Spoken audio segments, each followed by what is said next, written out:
इस कार्यक्रम के पुण्यार्जक हैं श्रीमती चंदा सरावगी, श्री निर्मल श्रीमती बीना सरावगी, श्री विजय श्रीमती रश्मि सरावगी, श्री शांतिलाल श्रीमती सुमित्रा देवी सरावगी, श्री विजय श्रीमती रश्मि सरावगी, श्री अजय सरावगी, श्रीमती कंचन सरावगी एवं समस्त सरावगी परिवार कोलकाता। जय बोलिए देवाधिदेव खजागढ़ श्री आदिनाथ भगवान की, चिंतामणि श्री पार्श्वनाथ भगवान की, वर्तमान शासन नायक वर्धमान महावीर स्वामी भगवान की, प्रातः स्मरणीय श्रवण कुल तिलक संत शिरोमणि आचार्य भगवान श्री विद्यासागर जी महाराज की, गुणायतन प्रणेता प्रखर वक्ता भावना योग प्रवर्तक शंका समाधान प्रवर्तक गुरुवर श्री प्रमाण सागर जी महाराज की, परम पूज्य मुनिवर श्री निर्वेक सागर जी संधान सागर जी महाराज की, समस्त मुनि संघ की, मक्षी पार्श्वनाथ के दिव्य इस आस्थान से हो रहे आज के इस शंका समाधान में आप सभी का हार्दिक अभिनंदन। इससे पूर्व कि हम आज के इस सत्र को प्रारंभ करें, चलते हैं गुरु चरणों में और होते हैं नत इस भाव से कि हमारा जीवन भी बन सके समुन्नत। सभी लोग हाथ जोड़ेंगे, मस्तक झुकाएंगे और मेरे साथ बोलेंगे, हे गुरुदेव नमोस्तु नमोस्तु नमोस्तु।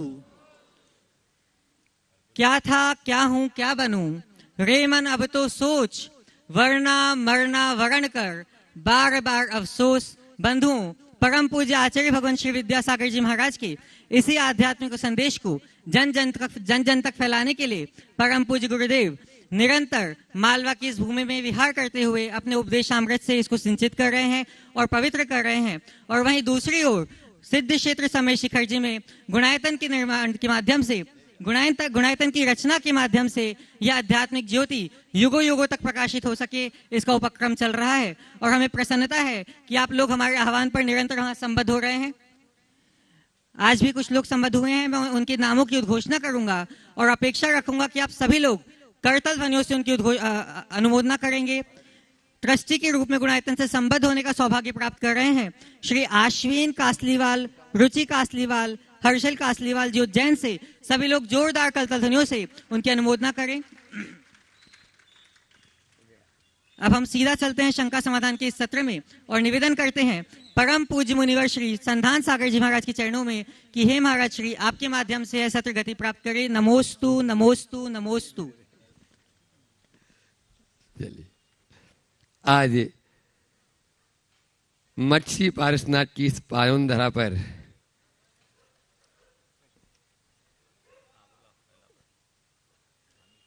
शंका समाधान गुरु के चरणों में अपन प्रारंभ करते हैं। और प्रथम प्रश्न के लिए महामंत्री कर रहा हूं विजय जी जैन, अध्यक्ष दिगंबर जैन समाज सारंगपुर। विजय जी अपना प्रश्न करें सारंगपुर, और उसके बाद में तैयार रहेंगे उज्जवल जी जैन, काजू भैया अपनी पूरी टीम के साथ में, जो बिहार टीम है। हाँ। पूज्य गुरुदेव के चरणों में समस्त सकल दिगंबर जैन समाज सारंगपुर की ओर से त्रैवो नमस्तु नमस्तु नमस्तु नमस्तु होगा। गुरुदेव, प्राचीन जिन मंदिरों में जहाँ पर 150, 200, 250, 500 साल पुराने जिन मंदिर जहाँ पर थे, वहाँ की समाज बहुत समृद्ध थी, धार्मिक वातावरण था, सभी लोग सुखी, शांत और समृद्ध थे। उन्हीं जगहों पर आज के समय में जैसे कालांतर हुआ और आज वहाँ पर समाज में विघटन है, द्वेष है और उतनी समृद्धि नहीं है, जबकि जिन मंदिर भी वही है, लोग भी वही है। तो ऐसा क्यों महाराज जी, मेरा ये शंका गुरुदेव। देखिए, ये समय काल का परिवर्तन, धीरे धीरे धीरे धीरे समय काल बदलता है, व्यवस्थाएं बदलती, चीज़ें बदल जाती। जैसे आज पूरे देश में एक बड़ा परिवर्तन हुआ, पुराने शहर से नए शहर की ओर जाने का। पुराना शहर जो रहता था वो पुराने हिसाब से बना हुआ, तंग गलियाँ, मकान। अब लोग पहले घर में रहते थे, अब अलग अलग सबके लिए अपने अपने फ्लैट्स हो गए, रूम्स हो गए। तो कल्चर बदला, लोग पुराने शहर से नए शहर की ओर चले गए। नतीजा पुराना शहर जहाँ पहले सैकड़ों घर हुआ करते थे, वो घर उठ के चले गए, तो मंदिर सुने, नए मंदिर आबाद हो गए। अब इसमें न मैं वास्तु को कोई कारण मानता हूँ न अन्य कोई बात, ये एक परिस्थिति जन्य परिवर्तन है। इसी तरह किसी शहर से अगर बाईपास निकल गया, रोड आ गया, लोग सीधे अपने व्यापार कारोबार आदि के लिए बस्ती से बाहर निकल के रोड पे आ जाते। तो ये जो परिवर्तन है, गांव लोग छोड़ रहे हैं, गांव में अब निस्तार नहीं, शिक्षा आदि की व्यवस्था नहीं, अन्य चीज़ें नहीं है, तो लोग गांव से शहर की ओर जा रहे हैं। तो ये एक परिवर्तन है, इसे हमें स्वीकार करना चाहिए। इसे कोई दोष मानना मेरे समझ में नहीं आता। भले आप किसी वास्तु वालों से पूछोगे तो वो दोष ही बताएगा, लेकिन ये सब दोष है नहीं, ये परिस्थिति जन्य परिवर्तन है। दोष अलग कारण होते हैं, दोष के पीछे और भी बहुत सारी चीज़ें जुड़ती है। लेकिन यदि इस तरह से धीरे धीरे समाज कम होती, जैसे उज्जैन को ही देख लीजिए, कभी नयापुरा और नमक मंडी जैनियों का गढ़ हुआ करता था, अब सब फ्रीगंज में आ गए, धीरे धीरे फ्रीगंज भी खाली हो रहा है, तो ये कॉमर्शियल हो गया, तो लोग दूसरे कॉलोनियों की ओर बढ़। वो इंदौर शहर, सराफा, कांच मंदिर का इलाका, शीतला माता बाजार जैनियों का गढ़ हुआ करता था, अब सारे लोग वहाँ से उठकर नए इंदौर की ओर बस गए। तो ये परिवर्तन स्वाभाविक है, समय समय पर होता रहता है, उसको उसी अनुरूप देखना चाहिए। नमस्ते गुरुदेव, नमस्ते। हाँ, उज्जवल जी जैन, काजू भैया पूरी बिहार टीम के साथ में, और उसके बाद में तैयार रहेंगे शरद जी जैन, अध्यक्ष दिगंबर जैन समाज नाटदा, पूरी टीम के साथ में। आराध्य पूज्य मुनि श्री के चरणों में हम सभी का बारंबार नमोस्तु, छुल्लक श्री के चरणों में बारंबार इक्षामी। महाराज श्री, मेरा प्रश्न है कि पंचम काल में दुनिया का इतना अजीब दास्ता क्यों है कि जिंदा व्यक्ति पानी में डूब जाता है और मुर्दा तैर के दिखाता है, और जिंदा को आगे बढ़ाने से ज्यादा मुर्दे को उठाने में लोगों की होड़ लगी रहती है। बहुत सुंदर। जिंदा आदमी डूब जाता है, मुर्दा तैर के दिखाता है, और आपने कहा जिंदा आदमी से ज़्यादा मुर्दा आदमी के प्रति उठाने में लोगों का उत्साह होता है। देखिए, मुर्दा क्यों तैरता है और जिंदा क्यों डूबता है, पता है? हाँ, जिंदा इसलिए डूबता है क्योंकि उसमें अभी उठने की क्षमता है, और मुर्दा इसलिए तैरता है कि अब उसमें और उठने की क्षमता नहीं है, जितना उठना था तो उठ गया। समझ गया?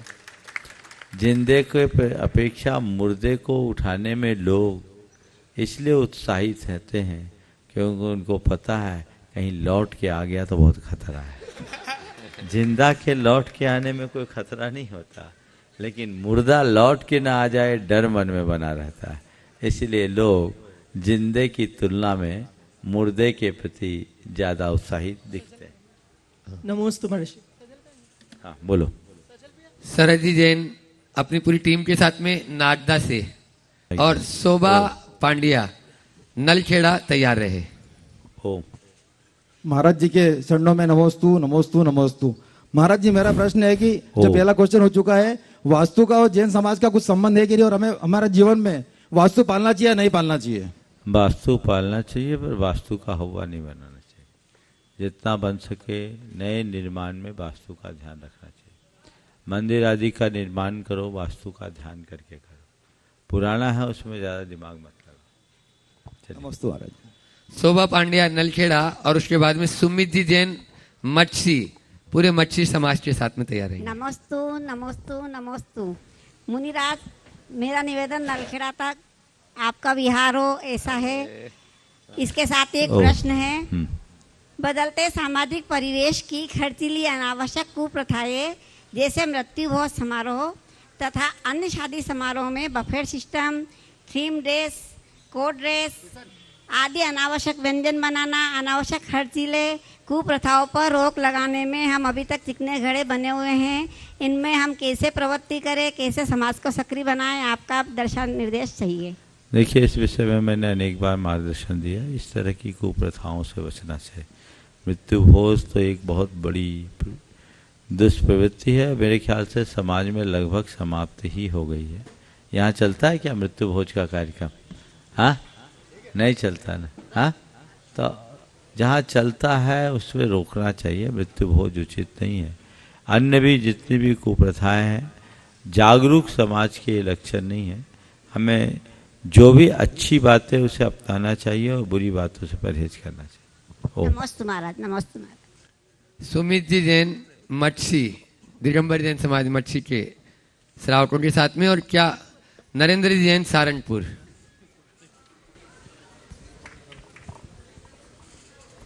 त्रय मुनिराजों के चरणों में नमोस्तु नमोस्तु नमोस्तु। छुल्लक जी के चरणों में इक्षामी इक्षामी इक्षामी।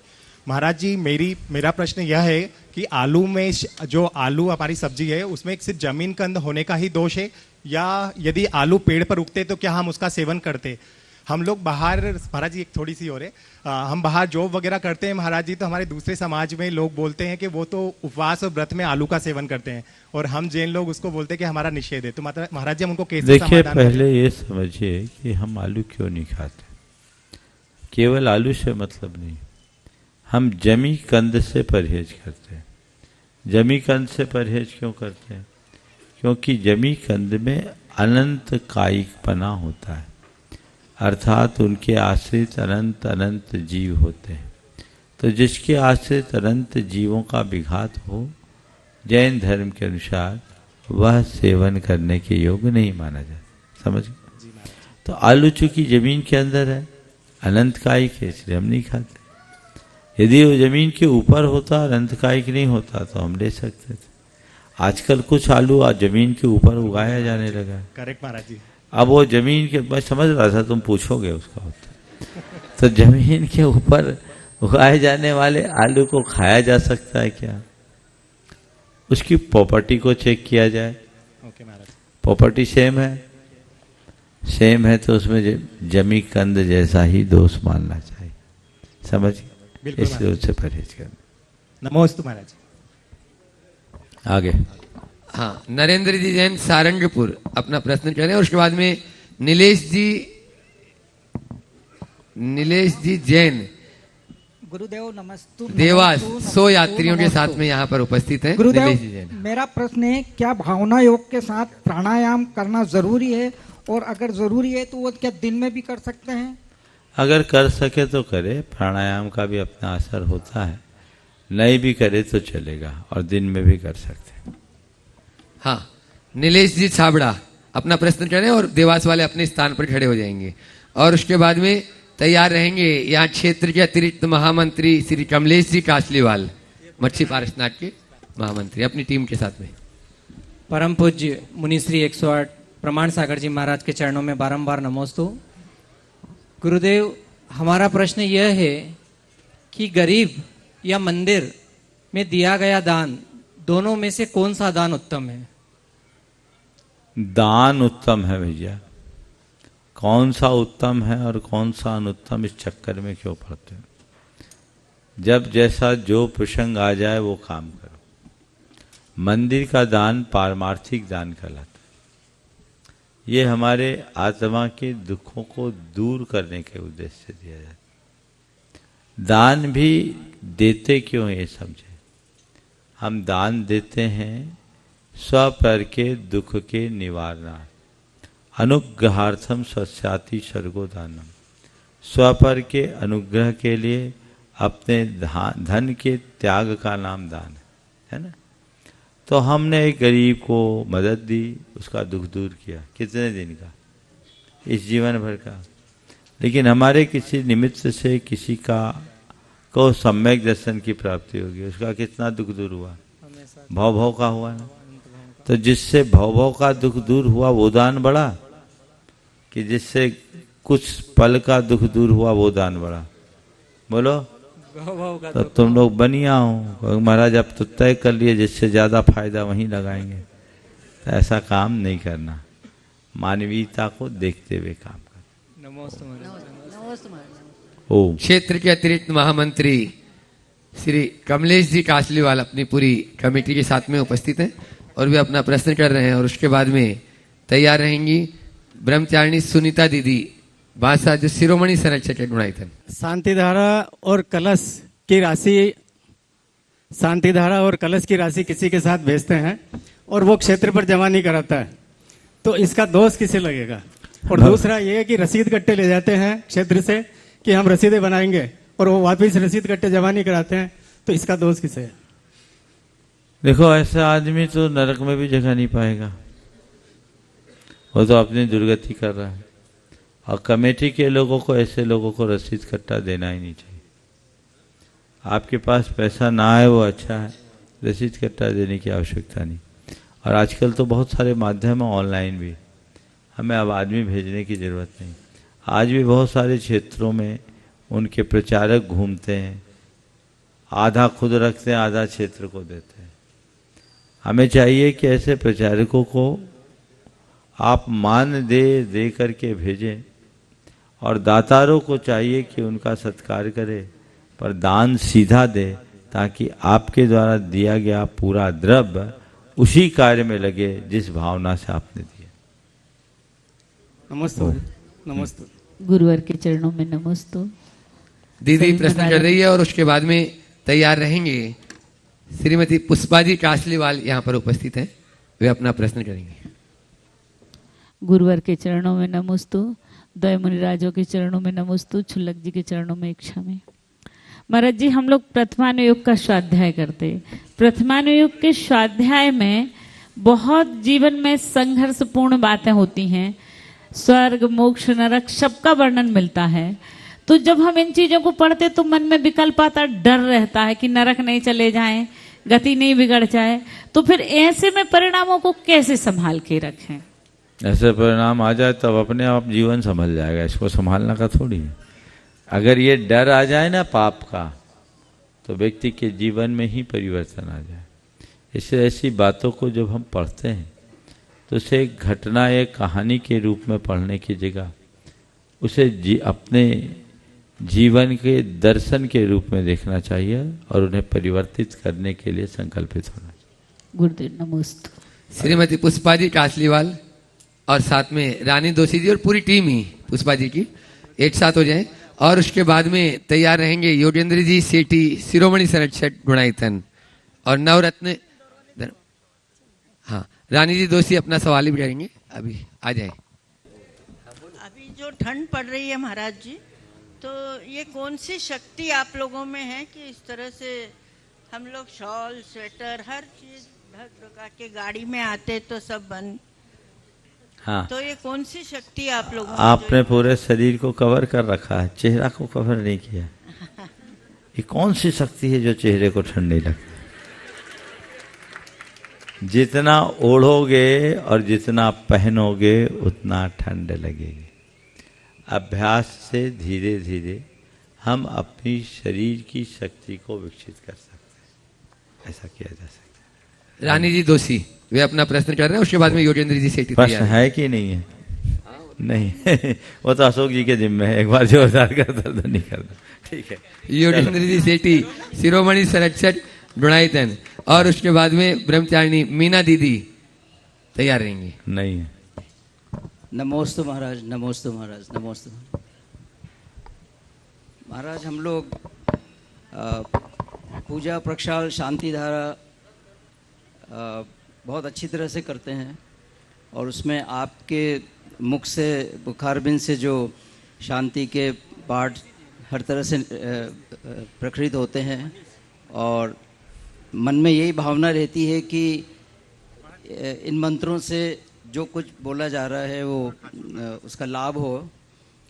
लेकिन उसी क्षण यदि कोई हमारे मन में सांसारिक बातें आती हैं या किसी के प्रति या जो भी को दिख रहा है ऐसी कुछ बातें आती हैं, तो क्या वो मंत्र हमें भगवान की तरफ भावपूर्ण ले जाएगा, या जो हमारे मन में बात आ रही है सांसारिक वाली, क्या उस तरफ चले जाएगा? बहुत अच्छा सवाल किया आपने। शांति धारा करते समय कई बार करने वालों के मन में अशांति हो जाती है। वो अशांति भी तब और हो जाती है जब दूसरे धक्का मुक्की करने लगते हैं, कोई दूसरा घुस जाता है, हाथ लगा लेता है। मन है, स्वाभाविक रूप से विकल्प तो आते हैं, लेकिन हमें इस प्रकार के विकल्पों पर नियंत्रण रखना चाहिए, उसको बिल्कुल ध्यान में नहीं लाना चाहिए। जहाँ तक शांति धारा और उसके प्रभाव का सवाल, जब भी हम शांति धारा करते हैं तो शांति धारा करने से हमारे भाव विशुद्धि होती है, पॉजिटिव वाइब्स जाते हैं, उस वाइब्रेशन के परिणाम स्वरूप चीज़ें अच्छी होती है।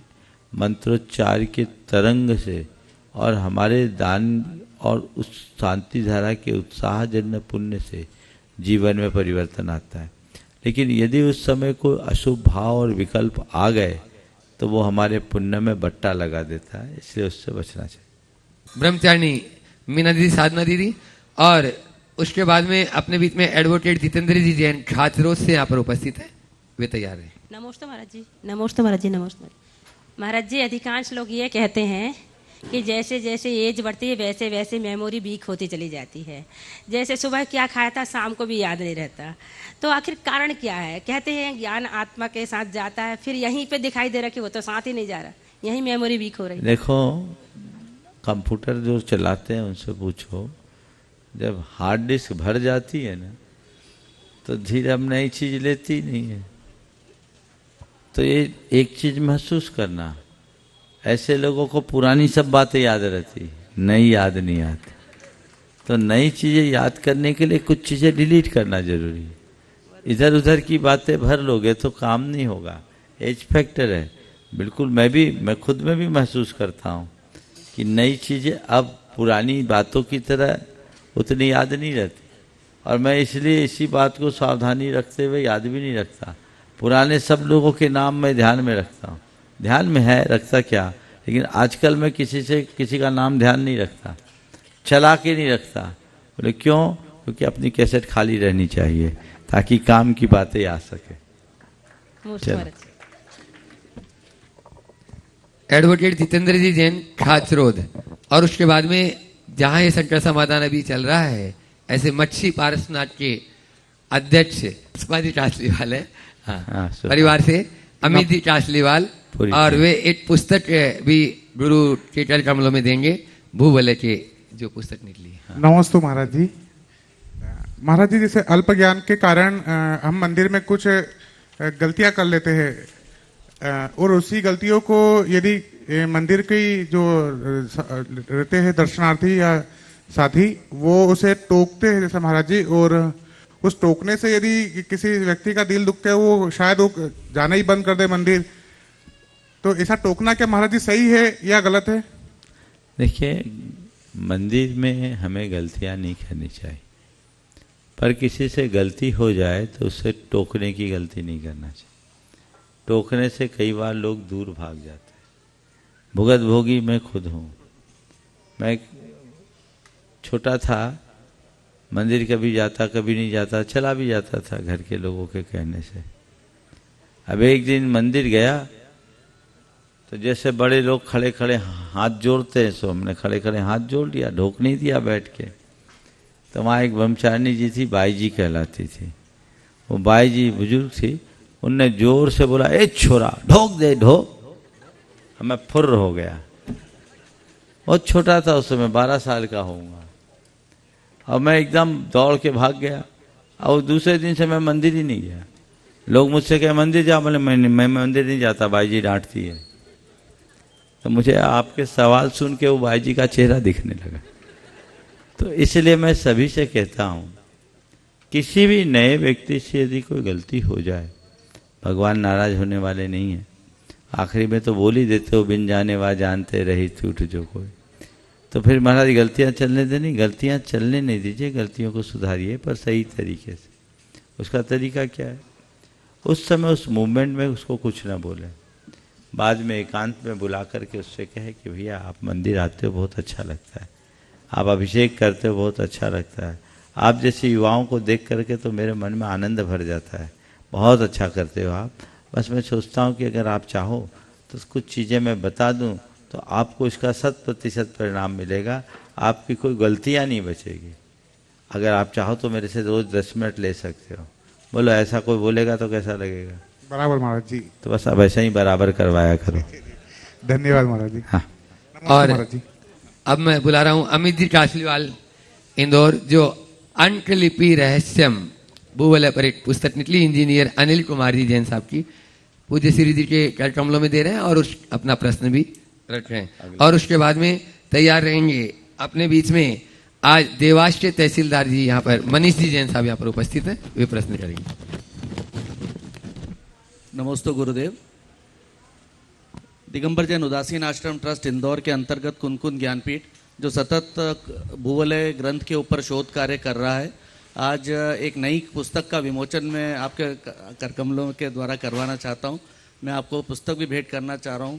थोड़ी जानकारी, चूँकि आपके पास अपूर्व और अभूतपूर्व ज्ञान है, इस ग्रंथ के बारे में भी हम सबको आप मार्गदर्शन दीजिए।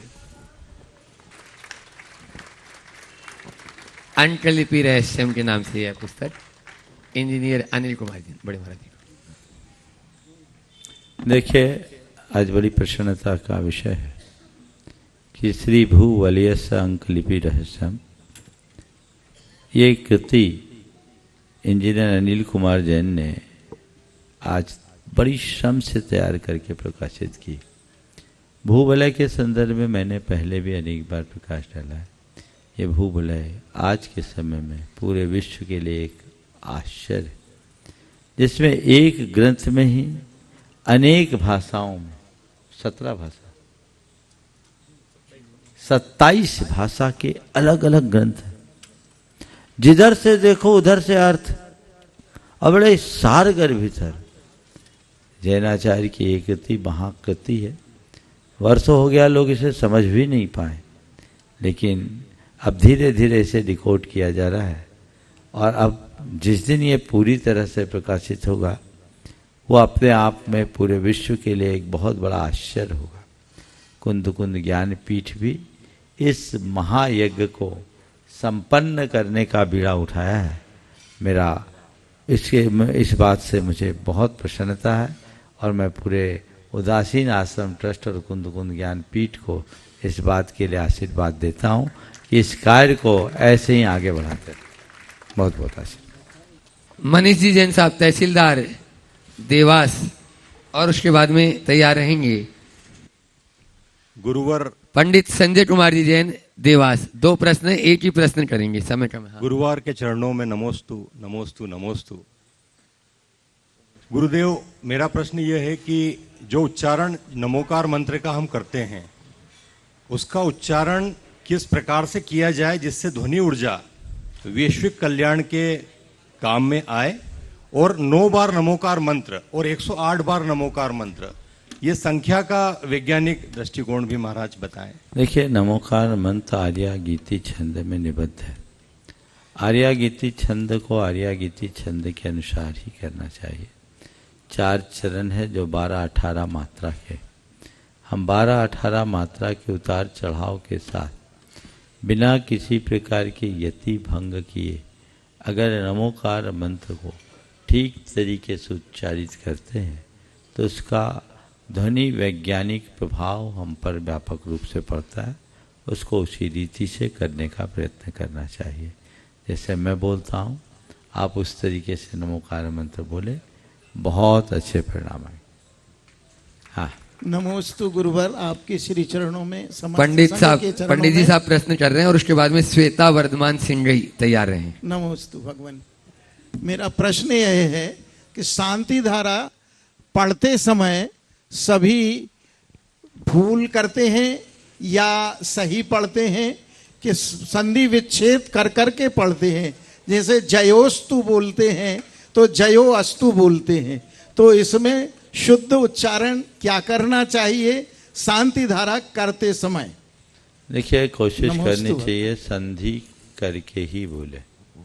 अगर संधि हुई है, संधि विच्छेद करेंगे तो उससे स्वर अलग हो जाता है, उच्चारण बदल जाता है। नमोस्तु बोलने में और नमः अस्तु बोलने में फर्क महसूस करते हैं? जी सर। अर्थ में कोई अंतर नहीं, लेकिन दोनों के उच्चारण में क्या अंतर?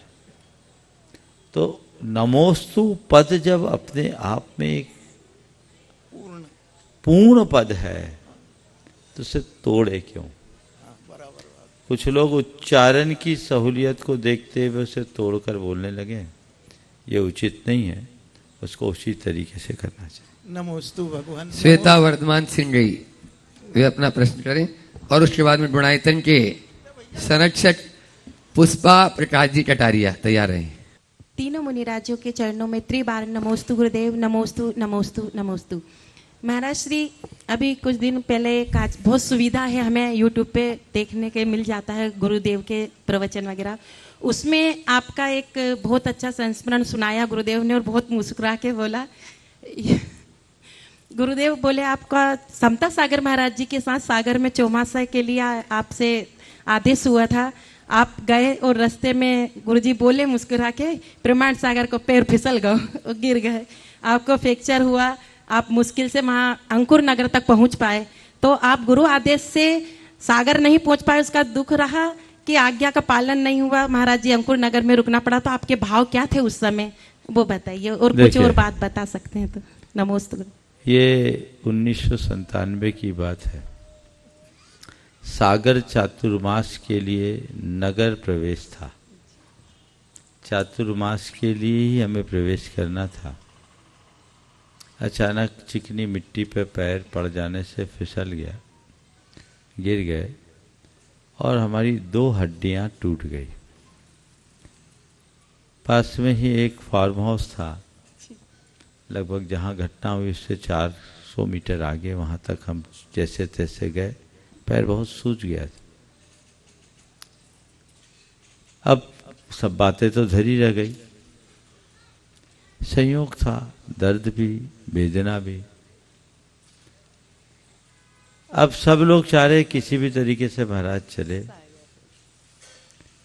पर मैंने एक ही बात कह रखी थी कि मैं किसी साधन से सागर नहीं जाऊंगा, जाऊंगा तो अपने पांवों के बल पे ही जाऊंगा।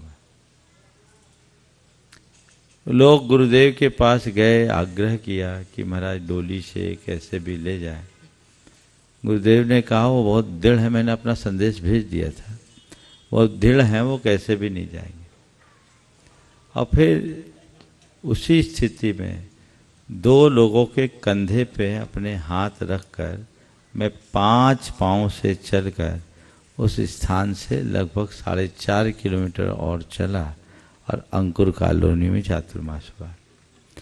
गुरु आज्ञा के पालन न करने का जहाँ तक सवाल है, ऐसा मुझे कोई नहीं लगा, क्योंकि हम गुरु आज्ञा में ही थे। नहीं पहुँच पाए, उनने कहा था, हम तो जा तो रहे थे, मुझे उसका दुख नहीं हुआ, पर मुझे इस बात की खुशी हुई कि इस विषम स्थिति में भी मुझे कोई दूसरा मार्ग नहीं अपनाना पड़ा आलम्बन लेने। नमोस्तु गुरुदेव, नमोस्तु। पुष्पा प्रकाश जी कटारिया संरक्षक गुणायतन और राहुल जी जैन उज्जैन ट्रस्टी गुणायतन तैयार रहे। महाराज श्री, आज मेरे पूज्य पिताजी श्री शांतिलाल जी बड़जात्या की चतुर्थ पुण्यतिथि है।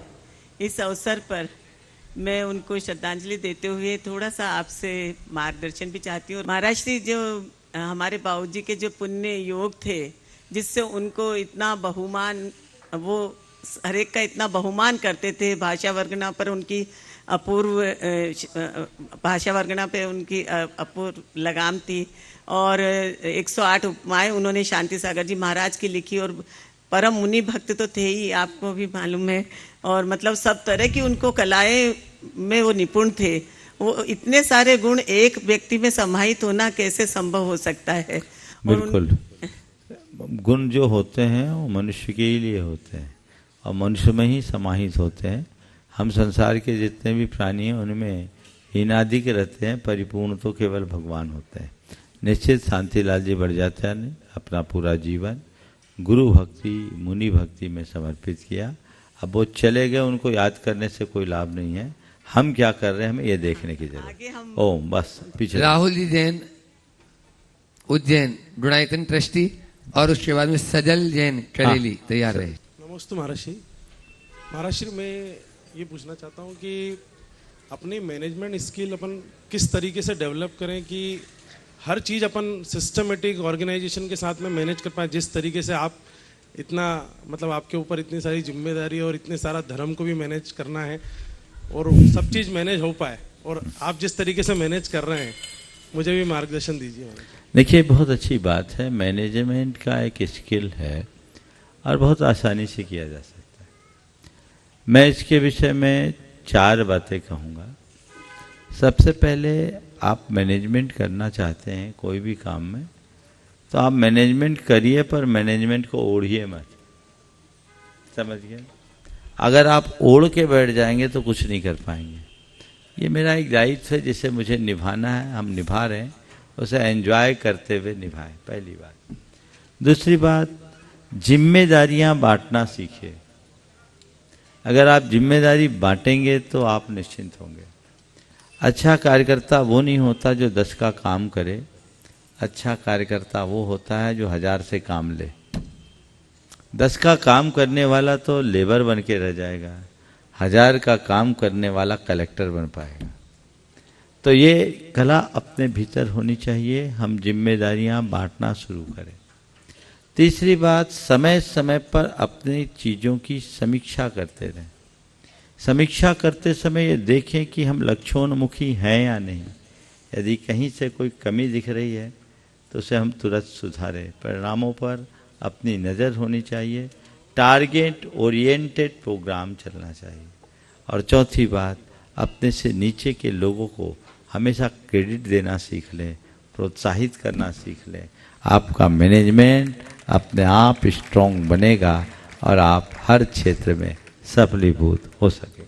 सजल जैन को बुलाएं। उससे पहले अपने बीच में डूंगरपुर से जो कर्मणा जन्मना जैन नहीं है, कर्मणा है, वे अपनी बात स्वयं बोल रहे हैं। विनोद भाई डूंगरपुर, प्रश्न गुरु से करें आखिरी, और उसके बाद में गुरुवर के चरणों में 3 बार नमोस्तु नमोस्तु नमोस्तु।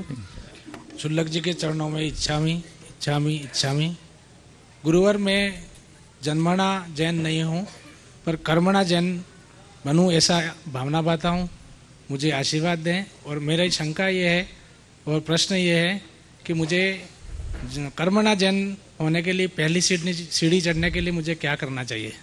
बहुत अच्छी बात है। आप जन्मना जैन न होने के उपरांत भी जैन धर्म के प्रति इतना प्रगाढ़ लगाव रखते हैं और आप कर्मणा जैन बनना चाहते हैं, तो मैं चाहूँगा सबसे पहले जैन आचार और विचार को समझिए। जैन आचार विचार आपको समझ में आए और जैन उपासना के प्रति आपकी श्रद्धा बन जाए तो उसकी शुरुआत कीजिए। मद्य मांस मधु का त्याग कीजिए, पंच उदंबर फलों का परित्याग कीजिए, पंच परमेष्टि की शरण स्वीकार कीजिए, हणमोकार महामंत्र की नियमित जाप कीजिए। समझ गए? हिंसा का तो त्याग हो ही गया मद्य मांस मधु के त्याग से, तो धीरे धीरे चीज़ें बदल सकती है और कर्मणा आप जैन बनेंगे। जैन बनना बहुत छोटी बात है, आगे जिन भी बन सकते हैं, ये भाव है। गुरुवर नमस्ते। सजल जैन करेली अपना प्रश्न करें और उसके बाद में यदि समय रहा तो नहीं। आशा जैन। नमोस्तु महाराज जी। महाराज जी बोलते हैं गुरु सेवा परम उपहार है। बड़ी बड़ी विरासतों और संपदाओं से बड़ी भी साधु सेवा मानी गई है। महाराज जी कृपया इसका अर्थ बताइए। फिर से बोलो। महाराज जी बोलते हैं साधु सेवा परम उपहार है, बड़ी बड़ी विरासतों और संपदाओं से भी ज्यादा बढ़ के साधु सेवा को माना गया है। हाँ, तो महाराज जी हम लोग थोड़ा इसका अर्थ साधु सेवा तो सर्वश्रेष्ठ सेवा, उसमें हम सबको लगना ही चाहिए, इसमें कुछ सोचने की जरूरत नहीं है। बंधुओं, आने वाले 6 तारीख को हम सब पूरे विश्व में परम पूज्य गुरुदेव का समाधि दिवस हिंदी माह के अनुसार मनाएंगे, हिंदी तिथि के अनुसार ही मनाएंगे और पूरा देश उसको मना रहा है। तारीख तो 18 है। कई लोगों के सवाल आ रहे हैं कि 18 की जगह 6 को क्यों? हम 18 को ही मनाते तो हमें याद रहता, इसलिए तिथि रखा जा रहा है ताकि इस बहाने आप तिथियों को याद रखें। हम महावीर जयंती तिथि से मनाते हैं, रामनवमी तिथि से मनाते हैं, रक्षाबंधन तिथि से मनाते हैं, तीर्थंकरों के कल्याणक तिथि से मनाते हैं। तो हम अपने वर्तमान धरती के भगवान के कार्यक्रम भी तिथि से ही मनाएं ताकि आप लोग भारतीय संस्कृति को याद रख सकें। यदि हम लोग इसे तिथि की जगह तारीख में परिवर्तित कर दें तो चैत वैशाख जो आप लोग थोड़ा बहुत याद रखते हैं वो भी भूल जाएंगे। तो हम अपने आने वाली पीढ़ियों को अपनी संस्कृति से जोड़ के रखना चाहते हैं, उन्हें अपनी सांस्कृतिक पहचान बनाए हुए देखना चाहते हैं, इसलिए तिथि से ही कार्यक्रम रखा गया है। और 6 तारीख को पूरे देश में, पूरे विश्व में हर जगह परम पूज्य गुरुदेव का समाधि दिवस अपने अपने स्तर पर उल्लास पूर्वक संपन्न करना चाहिए। सभी प्रभात फेरियां, शोभा यात्रा निकाले जिसमें गुरुदेव का जीवन वृत्त हो, उसकी झांकियां हो और गुणानुवाद सभा हो जिसमें जैन अजैन सब लोग सम्मिलित हों, तो एक बहुत अच्छी प्रभावना का कारण बनेगा और परम पूज्य गुरुदेव के व्यक्तित्व और कृतित्व को सर्वत्र फैलाया जा सकेगा।